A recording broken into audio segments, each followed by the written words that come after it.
Second Swati Das, third Debika Ghosh. মানে মারাও আছে, কিন্তু মারা কোনো অংশে কম নয়, মারা কোনো অংশে পিছিয়ে নেই। মাদের জন্য জোরে হাততালি, অনেক মা আছে, জোরে হাততালি।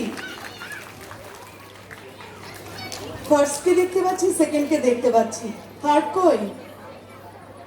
দেবিকা ঘোষ, ও আচ্ছা। স্বাতি স্বাতি দাস, ও মিউজিক্যাল চেয়ার কিন্তু আমারও একটা খুব পছন্দের খেলা, আর সেই খেলায় অংশগ্রহণ করে মায়েরা প্রথম, দ্বিতীয়, তৃতীয় হয়েছেন, পুরস্কার প্রদান করা হয়ে গেল।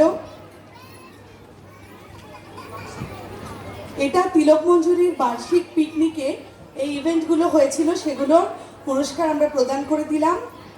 এবারে হচ্ছে প্রাইজ অফ অ্যাপ্রিসিয়েশন। ভারতনাট্যমের অনেক ভাগ আছে, অনন্ত, আদ্য, মধ্য,